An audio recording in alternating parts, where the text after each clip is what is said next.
Ladies and gentlemen, hope you enjoyed your lunch. Now, please welcome the senior leadership team of the Campaign for Grade Level Reading: Ralph Smith, Ron Fairchild, Yoli Flores, and Carolyn Lyons.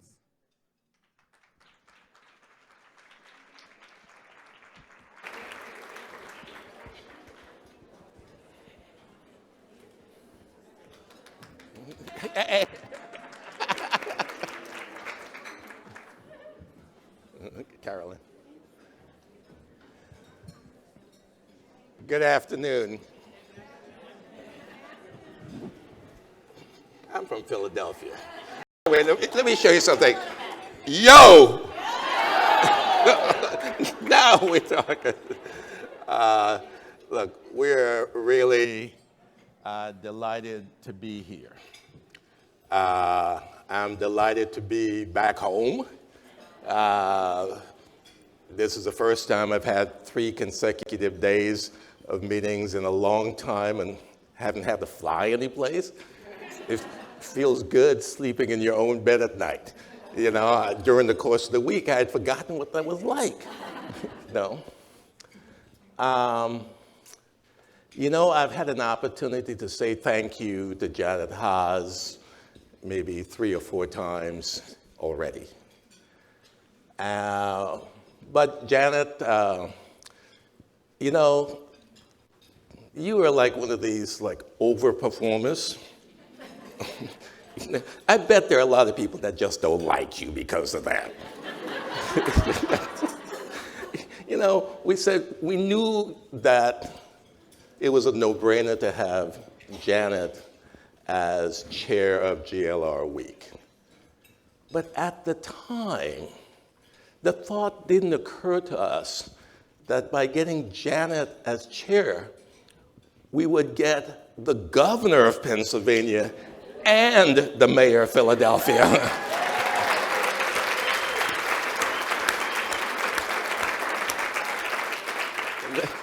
That was really a wonderful way to start the day. Thank you again. We've got a wonderful host committee that's done everything they could to make us feel welcome here in Philadelphia. Now, and this host committee, working with Janet Kroll, basically took up the task of not only improving the program, but helping us with sponsorships. And we have more sponsorships for this event than we've had for any other Campaign for Grade Level event. That is this host committee.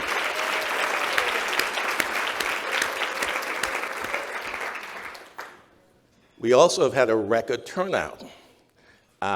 When Janet asked how many people we expected, Ron and I and Carolyn and Yoli said about 500, 550. And we thought that we would surprise her and there'd probably be 600 people and she would think that we did okay. Well, I want you to know there's 753 people here.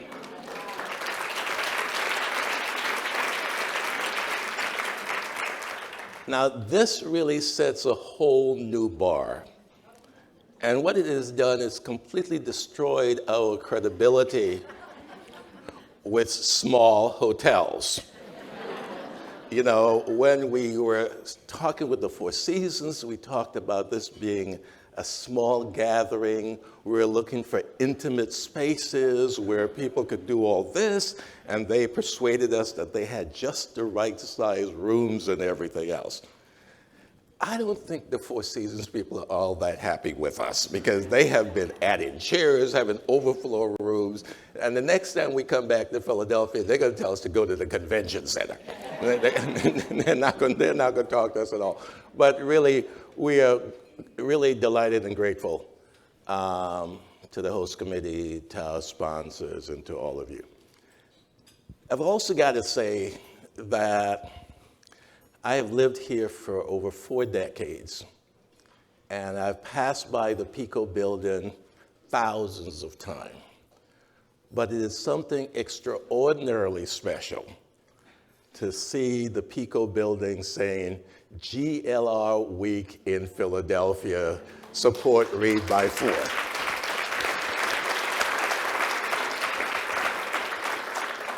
And I've got to ask our colleagues from Pico to stand up.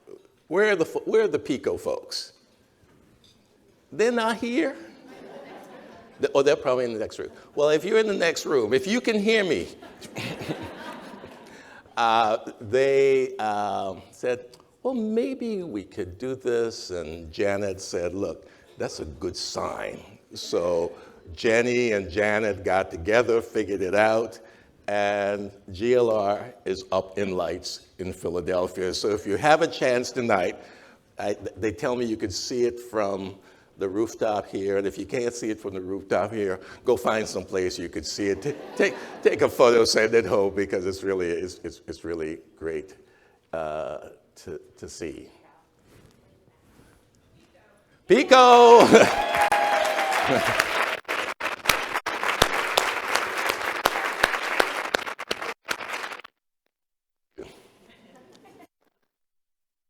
No, we won't be doing a meeting like this next year. We're taking GLR on the road. We're going to come to your communities. We want to meet with the funders and partners in our communities across the country. So there won't be a GLR week, but there'll be a whole lot of GLR days. And we're really looking forward to it. But this would not have been a GLR week without the partnership with Foundations, Inc. And Rhonda Lauer and her staff have put together this superb offering, which they call 2 institutes, on trauma-informed practice and on character development. But even more importantly than a high-content program has been the partnership in putting this whole thing together from the very beginning. And I want you to join me in acknowledging Rhonda Lauer and the fabulous team at Foundations, Inc.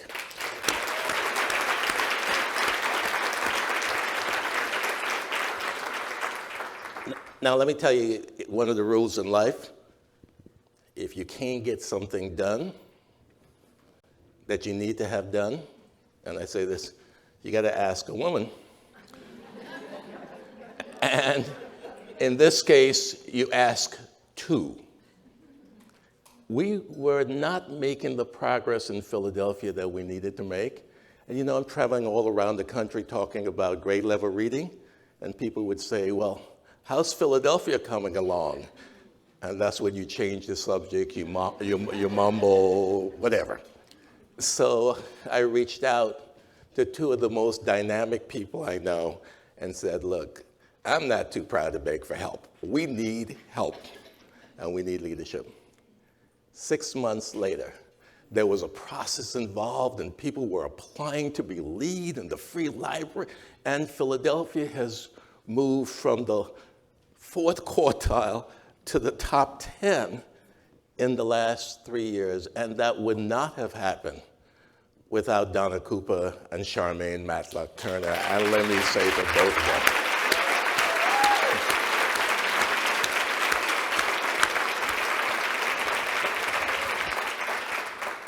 And I'm going to tell them one thing. Next time I need something like that, I'm calling Jenny Bogoni.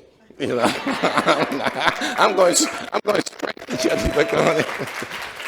Jenny, what you've done here has been really absolutely marvelous, and I know it takes a lot of time. I know it takes a lot of effort, it takes a lot of patience, but the work shows, and it shows well, and it reflects on all of us. So thank you very much.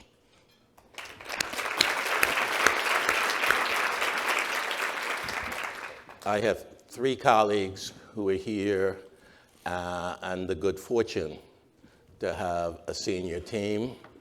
3 of the representatives are here, and I want you to get to hear Ron Fairchild, Yoli Flores, and Carolyn Lyons as we get through the next 20 minutes or so this afternoon. Ron Fairchild runs the support center for us and travels all across the country and has been the person for the last 7 years of this campaign who has made sure that what we intend to do is communicated to communities.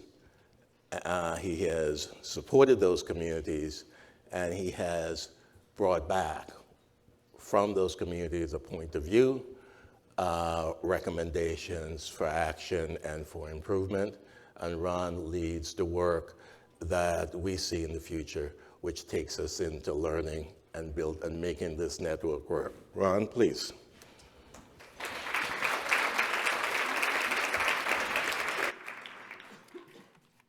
Well, thank you, Ralph. It is indeed a joy and a pleasure to be with you today. Ralph is fond of saying, and something that I think our leadership team and all of us at the campaign has really internalized. One of his famous lines is that nothing catalyzes the moral imperative to act like knowing that your actions will make a difference. And I can tell you definitively, I've seen it in every community across this country, that this is a campaign that knows that we're making a difference, and it is just an incredible pleasure to be with you and to be part of this incredible movement and the work that you're all doing. I brought an artifact with me today, and this is the binder that we received at the inaugural Funders Network gathering in Washington, D.C., February 27th through March 1st, 2011. Now, we've come a long way since 2011. Instead of binders now, we have an app, right? We have an app. We've also gone from something that was an aspiration. This Funder Network was an aspiration. We've moved that into action, and we've moved that into real accomplishment in communities across this country. And I know a lot of people make promises, a lot of people aspire to many things, but I can tell you I've never been part of anything that translates aspirations into action and into accomplishment and achievement like this campaign. So I want to say thank you for doing that. Thank you.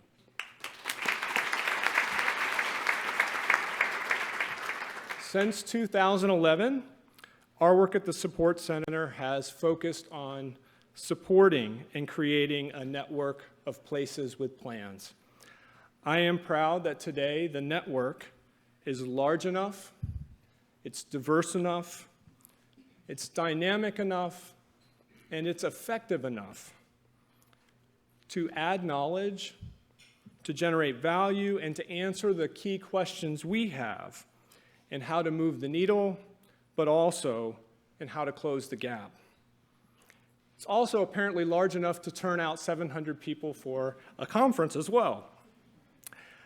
We are thrilled that today we're also going to be welcoming officially 91 new communities that have joined this network in the past year since we left Denver together. So I want to take a little bit of time not only to recognize and to thank those 91, more than half of them are going to be with us here this week, but I want to begin that process by saying thank you to the original 124 charter members. And I think we've got a graphic.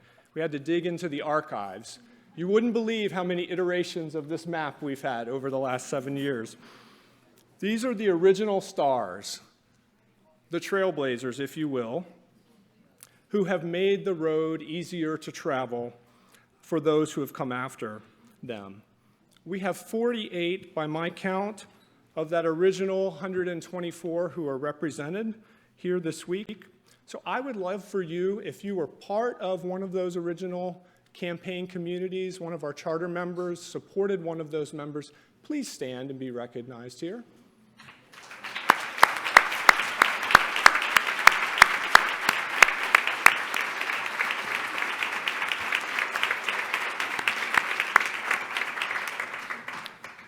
Now, one thing I've learned from the travels that Ralph referred to is that the growing demand and interest in this campaign and in this movement doesn't have a whole lot to do with what comes out of Washington, D.C.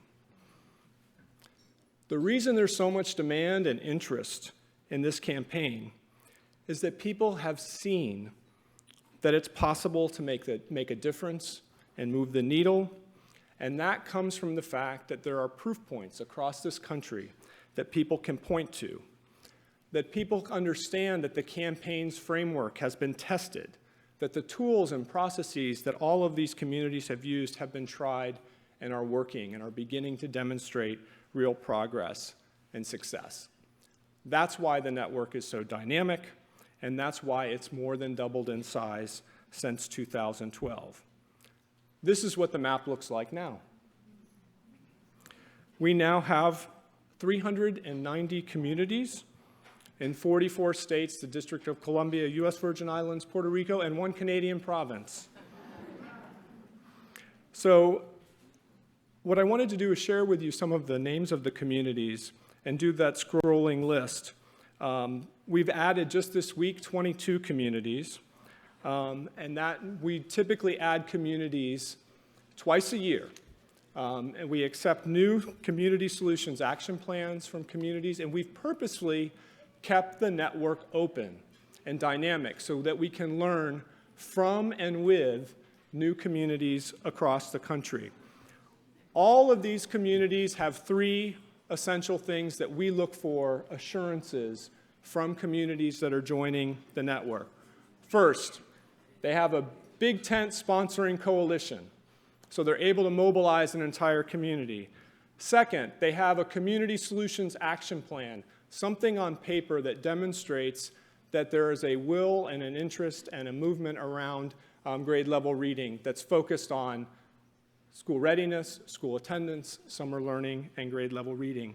And finally, there's a commitment from local funders to support implementation, to play a more than money role in philanthropy locally.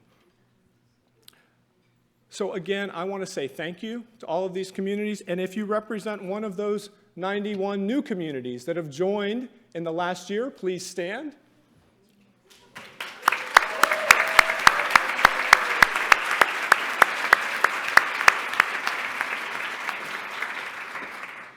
Welcome, and I had a great opportunity this morning to meet with some of our newest communities, some of our first-time attendees. Please go out of your way to make everyone feel welcome here. Together, we have created an unrivaled shared asset, and I'm excited about putting that network to work, making the network work, to find out what's working, under what conditions, where it's working, why it's working, and that's really the focus of our convening of our community and state leads over the next 2 days. So thank you very much, and I will look forward to hearing from Yoli and from all of you over the next couple of days. Thank you.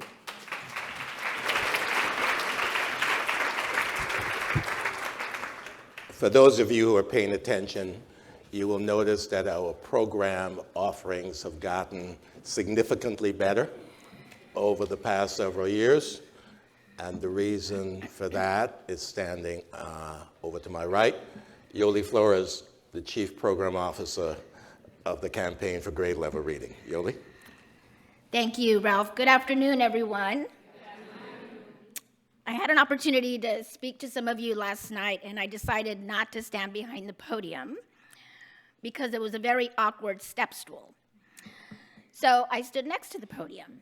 And so today, I almost hate to say this, I am standing on a ladybug. Who stands on ladybugs?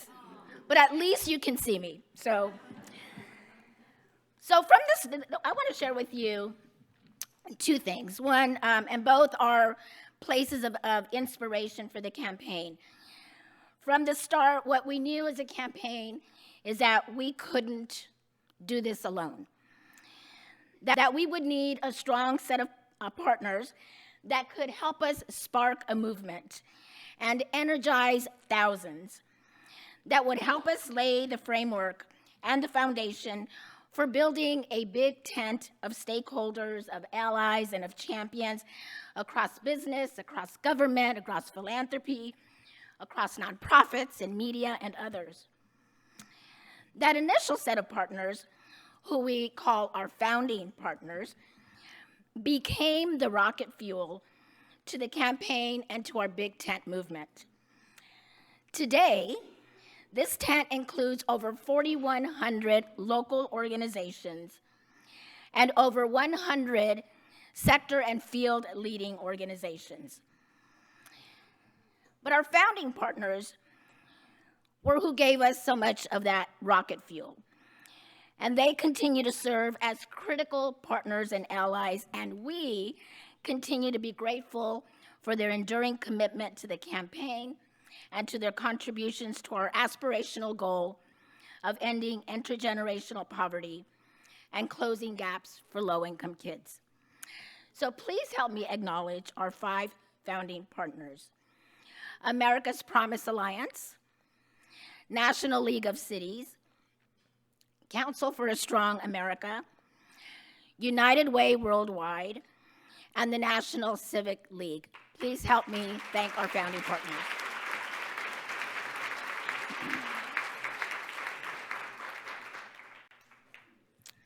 The other thing we recognized early on as we began to focus on the work at the local level is that communities across this nation already had brilliant ideas, innovative strategies, and the know-how to form and mobilize multi-sector coalitions to deepen and accelerate the work. We drew and continue to draw inspiration from many of these communities and their ideas and strategies, which, as many of you know, we call bright spots. In Philadelphia, bright spots abound. There are many, and last night you had an opportunity to meet 3 of those, and others that are lifting, that Read by Fourth has lifted up in the gallery walk, that if you haven't yet seen, will be absolutely astonishing and amazing for you to see and to experience that kind of inspiration for all of those that are bright spots. In all, we have written and lifted up 54 bright spots, 41 of whom are represented here at GLR Week.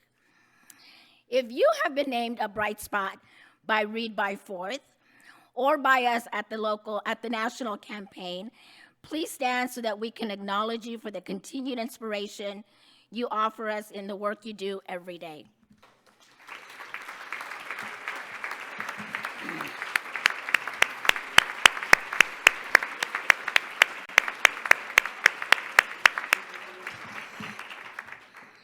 I'll now pass this on to my colleague, Carolyn.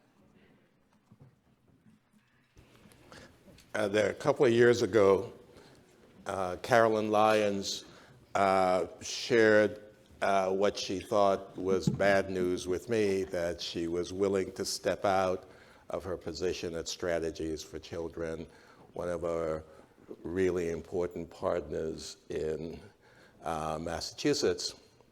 It took me about 3 seconds before I offered her a job.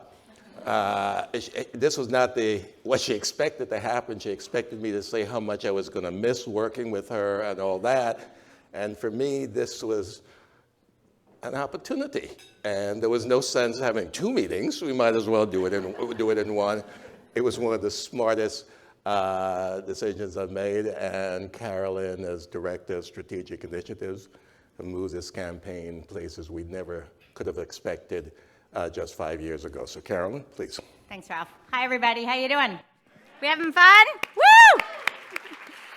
I have a really fun job today. I get to acknowledge and thank a whole host of folks and organizations. Starting with, look around here, look at all the beautiful visuals and this gathering of people, 700 plus. you know, all of this work depends on friends, a little help from our friends. And in this case, I really want to acknowledge the sponsors who made, of GLR Week, who made all of this possible, what we've already been doing over the past 2 days and what is yet to come later this week. So in a minute, you'll see a scrolling slide here of all of our sponsors that I'd like to acknowledge. I particularly want to acknowledge the leadership and underwriting sponsorship of the William Penn Foundation and all of the support they've been giving us. But in addition, thank you. We have many, many other sponsors to thank today. There are too many to be able to mention each of them by name. And if we just wait one moment.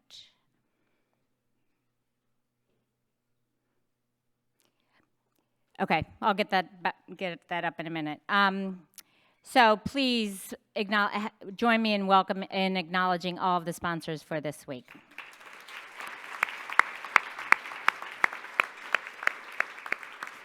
We're also, okay, here we go. So one more time, round of applause. Woo! A little higher.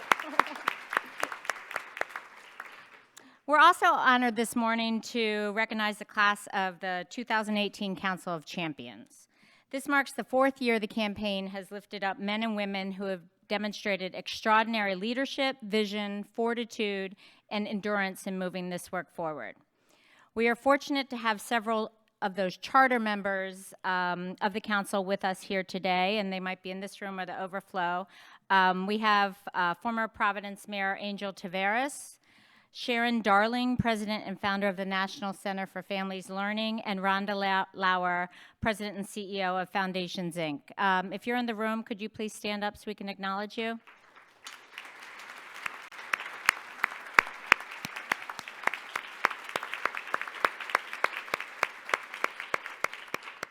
Thank you. Thank you for your leadership. On the screen, you'll see that this year we're adding an additional 131 members to the council, an incredible number of leaders nominated by their peers from more than 45 communities across 21 states. These folks represent every dot on our bingo matrix and more. They represent the private sector, the public sector, doctors, nurses, business leaders, and civic leaders. We're especially pleased, I'll just wait a minute for this to, oh, I'm only on the G's. Look how many there are.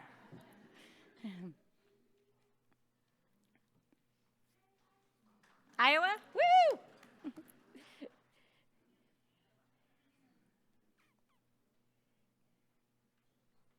Shout out when you see your name come by. Springfield? Yeah?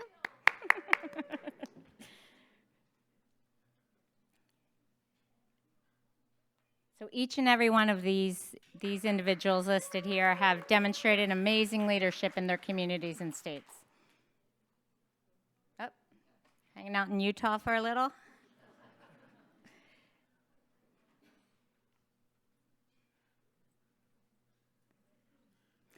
Okay, we're especially pleased that we have 6 of these 2018 Council of Champion inductees from right here in Philadelphia in the great Commonwealth of Pennsylvania.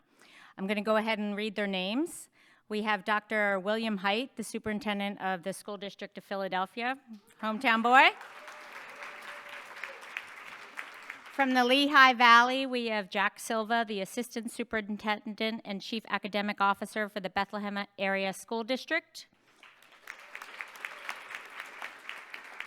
From Wyoming Valley, we have Lauren Allen, Director of Client and Community Relations for PNC Bank. And Rochelle Curry Spire, Director of Administration and Student Services for the Wilkes-Barre Area School District. We have Marcus Magyar, Financial Advisor and Relationship Manager for Cap Trust. And we're especially thrilled that one of the class of 2018 is also the co-chair of GLR Week, Siobhan Reardon, President and Director of the Free Library of Philadelphia, which leads the Reading by Fourth campaign.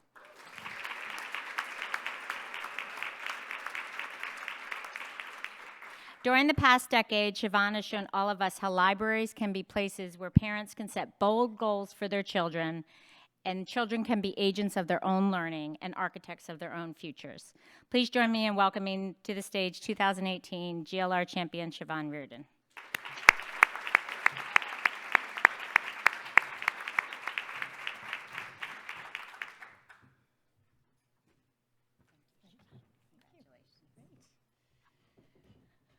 Well, thank you. This is it's a particular honor, and I'm excited to, on behalf of Philadelphia, to be in the same class as the other 130 inductees. On behalf of all of us, we are truly honored to be thought of in a way that each and every one of us in the room believe with a deep, deep passion that we must create a country full of readers, because it is about the future of this country when you think about all of the little people who have to learn to read and represent us as we all go forward. And so it is with great pride and passion that not only am I proud to be among the inductees this year, but also on behalf of Philadelphia, because I'm going to welcome you all again to Philadelphia. Do take a good look around this city. I am a transplant from Yonkers, New York, and now Philadelphia is my home, but I do all want you to come around to walk across the street into our gorgeous Central Library and see what the kind of work that we're doing as 21st century, as a 21st century library. But key to all of this is our work with early childhood literacy initiatives to ensure that all of our children are reading on grade level by the time they get to 4th grade. Thank you.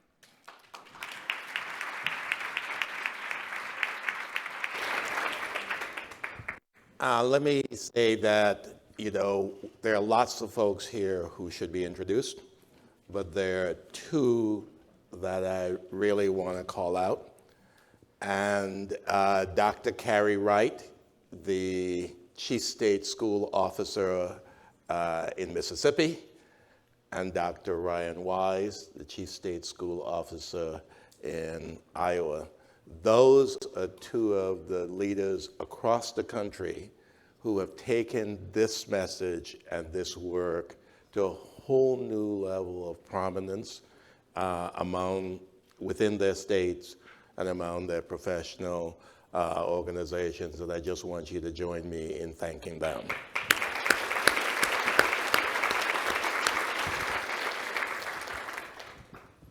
There's a lot that could be program, I am hoping, will allow you to explore some of the issues and themes, challenges and opportunities presented by this work.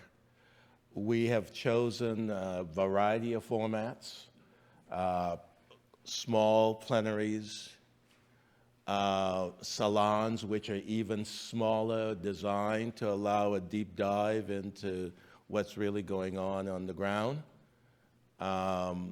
Funder conversations, which are designed to share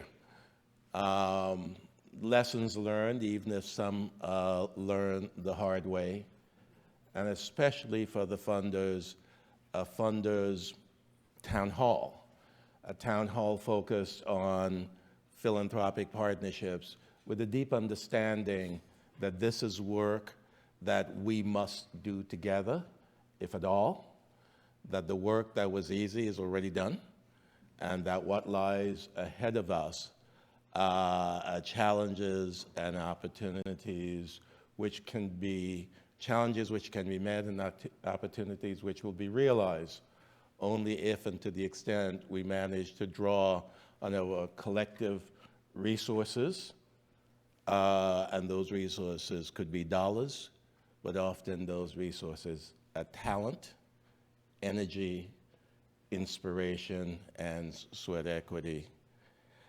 We asked a question this morning, and I would love to see the answer to that question. And that question arose because as we were in the middle of this listening tour over the past several months, we kept coming back and hearing a sense of urgency around what we had identified as the breaks. This sense of urgency told us that there was something that we had not quite grasped, And so the question that we put together was the confidence question. How confident are we that the work we're doing, the work at the level of systems building and policy advocacy, program development and practice improvement, how confident are we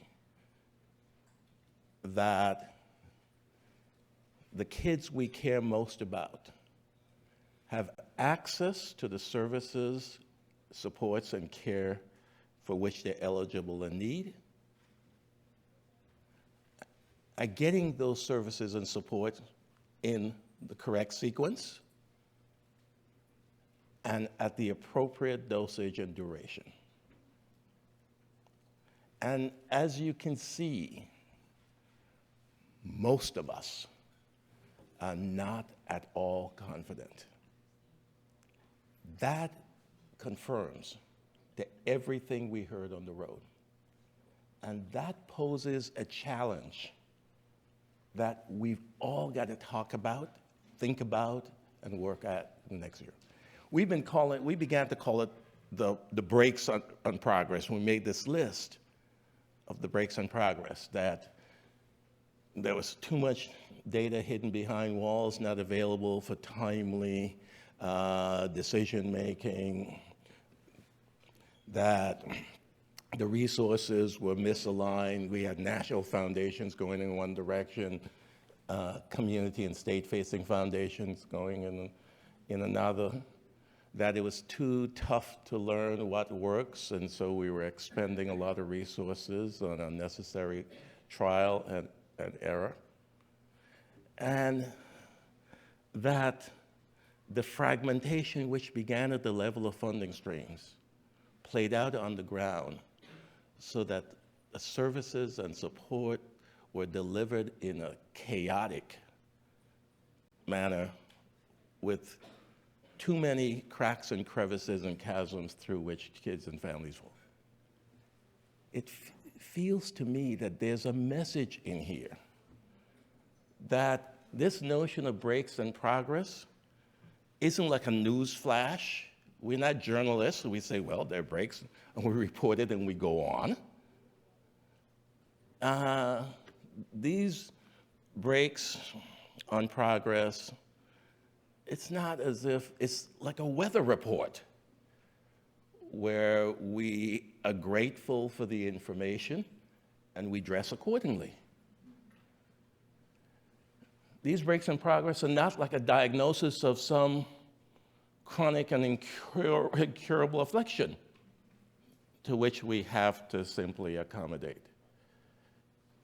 These breaks in progress, these challenges of data, resources, and delivery systems, these are challenges to be met.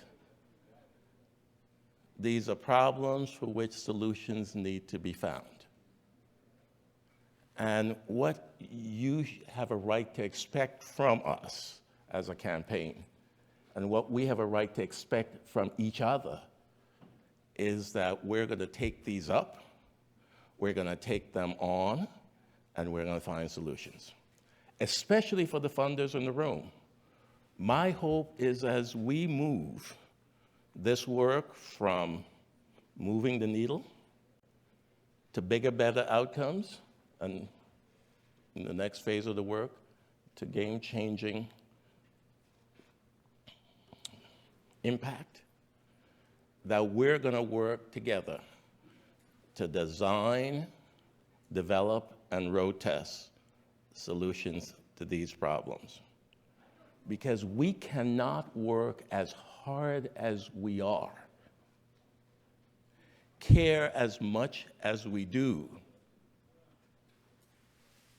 and fail to believe that at the end of the day, the children about whom we care will not have access, sequence, dosage, or duration. We have got to say that that is unacceptable, and that's a challenge that we are willing to meet. That's the work in a nutshell. That is the work of the campaign for the next few years. And we're coming to every one of your communities over the next couple of years and hoping that we can find with you challenges and opportunities, but most importantly, solutions. So there's a long way to say this, but the short way is that it is not enough to care. We've got to believe and believe enough to be bold. We've got to be willing to take the risk of failure in order to find pathways to success. This is our moment. This is our work. This is our task. This is our challenge. I believe in you. I believe in us. And that is the call to action, and I trust you accept it. Thank you.